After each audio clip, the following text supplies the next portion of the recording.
भारत का सबसे बड़ा नौसैनिक अड्डा कौन सा है? तो INS कदम है। धोवन सोडा का रासायनिक नाम की बात करें तो यह सोडियम कार्बोनेट है।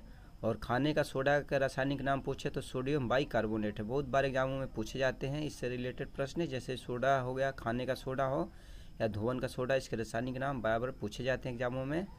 और नेक्स्ट प्रश्न है कि सोडा का रासायनिक नाम की बात करें तो पोटेशियम नाइट्रेट है। नौसादर का रासायनिक नाम है अमोनियम क्लोराइड। लाफिंग गैस का रासायनिक नाम होता है नाइट्रस ऑक्साइड होता है। और अगला प्रश्न है कि जिप्सम का रासायनिक नाम क्या है? तो कैल्शियम सल्फेट है। सबसे लंबी कोशिका की बात करें तो न्यूरॉन है। निद्रा रोग किस परजीवी के काटने से होता है? तो ट्रिपैनोसोमा जो यानी गैम्बियंस जो होता है, इसके काटने से निद्रा रोग की बीमारी हो जाती है। और अगला प्रश्न है कि निमोनिया रोग से प्रभावित अंग होता है फेफड़ा होता है, जो फेफड़ा को मतलब प्रभावित करता है निमोनिया रोग। और अगला प्रश्न है कि सोल्डर का मिश्र धातु की बात करें तो टीन तथा लेड होता है, जिससे हम लोग मतलब बिजली के जो सामानों में जो सोल्डिंग जो करते हैं वही होता है सोल्डर, उसमें टीन और लेड का मिश्रण होता है। कांसा का मिश्र धातु की बात करें तो कांसा में होता है कॉपर और टीन से मिलाकर कांसा का मतलब निर्माण किया जाता है। और गन मेटल का मिश्र धातु की बात करें तो कॉपर, टीन और जिंक होता है। और नेक्स्ट प्रश्न है कि द्रव्यमान का ऐसा ही मात्रक क्या होता है? तो किलोग्राम होता है। कार्य एवं ऊर्जा दोनों की बात करें तो दोनों का ऐसा ही मात्रक की बात करें तो जूल होता है।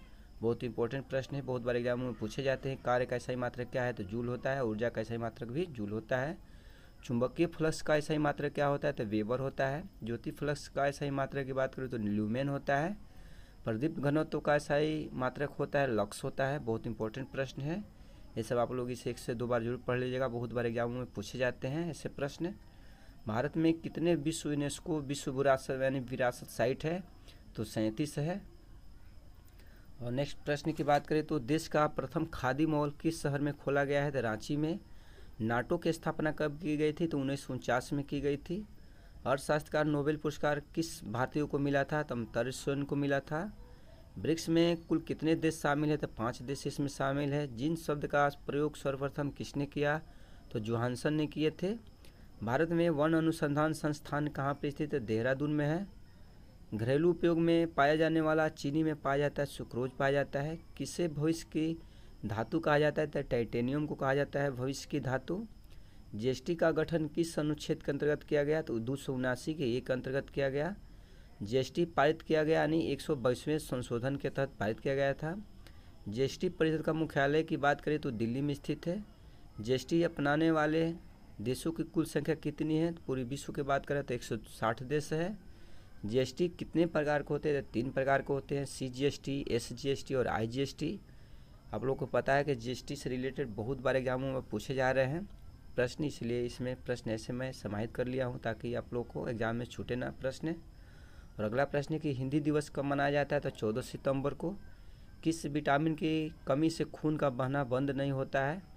तो ये होता है विटामिन के होता है, जिस मतलब इंसान में विटामिन के की कमी होती है उसका मतलब कहीं भी अगर खून अगर थोड़ा सा भी कट लग जाए तो खून का उसका बहना बंद नहीं होता है, तो विटामिन के की कमी से होता है।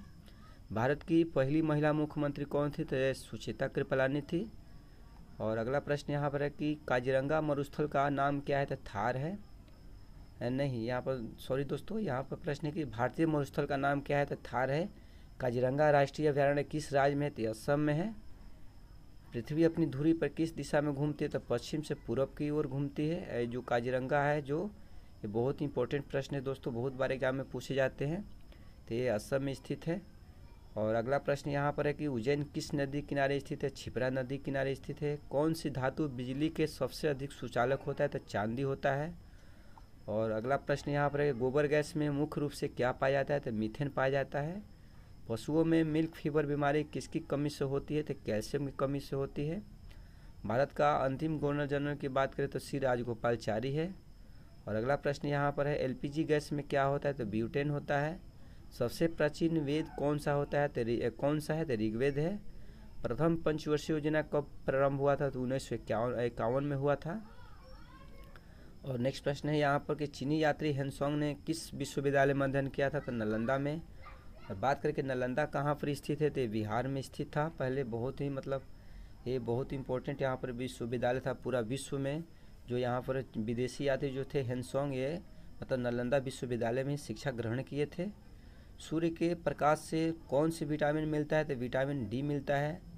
और नेक्स्ट प्रश्न यहाँ पर है कि केंद्रीय भीड़ एवं ऊन अनुसंधान संस्थान मतलब कहाँ पर स्थित है? देहरादून में है। और देखिए यहाँ पर होता है कि विटामिन जो डी है, विटामिन डी की कमी से कौन सी बीमारी हो जाती है? तो रिकेट्स नाम की बीमारी होती है, जो हड्डियों में मतलब हड्डियाँ जो होती है जो कमज़ोर होने लगती है। तो बहुत बार पूछे जाते हैं कि विटामिन डी की कमी से कौन सी बीमारी होती है? तो रिकेट्स होती है। मनुष्य के शरीर में एंटमीबा हिस्टोलिका कहाँ पर पाया जाता है? तो आंत में पाया जाता है। सर्वप्रथम खोजा गया क्षुद्र ग्रह कौन सा है? तो यह है सीरस है। और नेक्स्ट प्रश्न है कि भारत में अंटार्कटिका में यानी भारत के अंटार्कटिका में तीसरा अनुसंधान केंद्र कौन सा है? तो भारतीय है। राष्ट्रपति पद हेतु निर्वाचन के लिए न्यूनतम उम्र सीमा की बात करें तो 35 वर्ष है, और अधिकतम उम्र सीमा की कोई यहाँ पर मतलब यहाँ बाउंडेशन नहीं है भारत में राष्ट्रपति बनने के लिए। और बात करें कि लोकसभा के निर्वाचन के लिए कितना उम्र होना चाहिए न्यूनतम? तो 25 वर्ष होनी चाहिए। और प्रधानमंत्री की उम्र सीमा की बात करें मतलब प्रधानमंत्री का निर्वाचन लड़ने के लिए तो 25 वर्ष भी होना चाहिए। और अगला प्रश्न है कि पूर्व का मैनचेस्टर किसे कहा जाता है? तो ओसाका को कहा जाता है, जो जापान में स्थित है। सर्वाधिक महिला साक्षरता वाला राज्य कौन सा है? तो केरल है। श्रीलंका का पूरा नाम क्या था? तो सिलोन था। और केरल जो है मतलब ये पूरी भारत में साक्षरता की दृष्टि से नंबर 1 भी है, केरल है। और यहाँ पर महिला साक्षरता की बात करें तो नंबर 1 ही है केरल। सांद्र सल्फ्यूरिक अम्ल क्या कहलाता है? तो ये ऑयल ऑफ विट्री ऑयल कहलाता है। गंगा एवं ब्रह्मपुत्र की संयुक्त जलधारा किस नाम से जानी जाती है? तो मेघना के नाम से जानी जाती है। भारत की कौन सी नदी सुंदरबन डेल्टा बनाती है? तो गंगा एवं ब्रह्मपुत्र नदी बनाती है। और बात करें कि सुंदरबन डेल्टा कहाँ पर स्थित है? पश्चिम बंगाल में स्थित है सुंदरबन डेल्टा। और अगला प्रश्न यहाँ पर है कि कौन सी नदी भ्रंश द्रोणीस यानी द्रोणीस होकर बहती है? तो नर्मदा नदी बहती है। प्रायद्वीपीय भारत की सबसे बड़ी नदी कौन सी है? तो गोदावरी है। कावेरी नदी कहाँ गिरती है? तो बंगाल की खाड़ी में जाकर गिर जाती है कावेरी नदी। पंजाब के निर्माण में सबसे महत्वपूर्ण नदी कौन सी है? तो ये सिंधु नदी है। और अगला प्रश्न है कि कौन सी नदी पश्चिम की ओर बहती है और अरब सागर में गिरती है? तो नर्मदा नदी है। कावेरी जल विवाद किन राज्यों के बीच है? तो कर्नाटक एवं तमिलनाडु के बीच है कावेरी जल विवाद। बहुत इंपॉर्टेंट प्रश्न है दोस्तों। और अगला प्रश्न यहाँ पर है कि किस नदी को बृहद गंगा के नाम से जाना जाता है? तो ये गोदावरी को कहा जाता है। और अगला प्रश्न यहाँ पर है कि कौन सी नदी कपिल जलधारा प्रपात का निर्माण करती है? तो नर्मदा नदी करती है। दुनिया की सबसे लंबी नदी कौन है? तो नील नदी है। भारत का मैकियावेली किसे कहा जाता है? तो चाणक्य को कहा जाता है। चाणक्य का नाम और था, विष्णुगुप्त भी था चाणक्य का, और कौटिल्य भी था। भारत का पहला परमाणु रिएक्टर कौन सा है? तो अप्सरा है। रामकृष्ण मिशन की स्थापना कब की गई थी? तो 1897 में। जीवाश्म ग्रह कौन से उपग्रह को कहा जाता है? तो चंद्रमा को कहा जाता है। फोटोग्राफी में कौन सा रासायनिक द्रव्य पाया जाता है? तो सिल्वर ब्रोमाइड। बहुत इंपॉर्टेंट प्रश्न दोस्तों। और अगला प्रश्न यहाँ पर है कि सिंधु घाटी के लोगों का सबसे महत्वपूर्ण वृक्ष कौन था? तो पीपल था। भारत का सबसे बड़ा हड़प्पाई नगर कौन सा है? तो ये धौलीवीरा है। हड़प्पा के लोगों का सबसे प्रिय पशु कौन सा था? तो कुबड़ वाला सांड था। और यहाँ पर अगला प्रश्न है कि हैजा रोग से प्रभावित कौन सा अंग होता है? तो छोटी आंत होता है। चेहरे में कुल अस्थियों की संख्या की बात करें तो 14 है।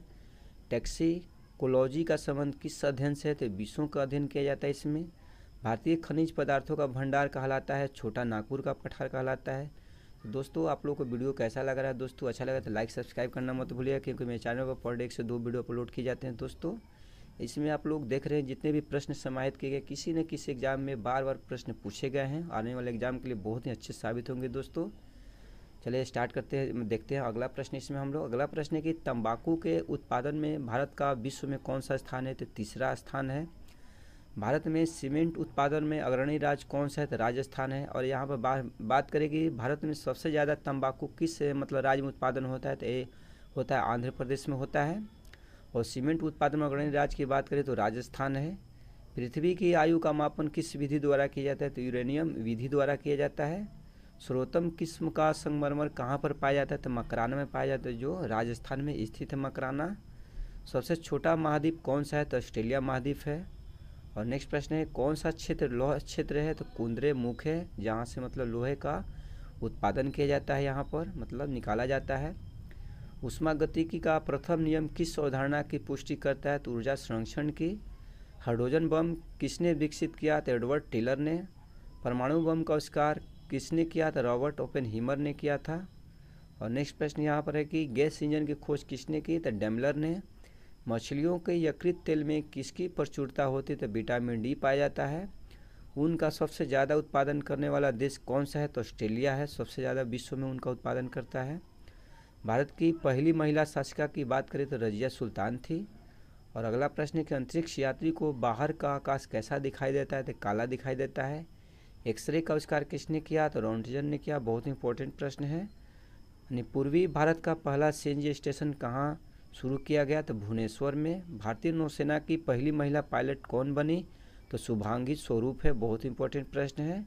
लोकसभा की पहली महिला महासचिव किसे नियुक्त किया गया? तो स्नेहलता श्रीवास्तव को। तो दोस्तों आप लोगों को वीडियो अच्छा लगा तो दोस्तों लाइक सब्सक्राइब करना मत भूलिएगा, कमेंट कीजिएगा दोस्तों। मिलते हैं आप लोग से अगला वीडियो में, तब तक के लिए दोस्तों बाय बाय दोस्तों।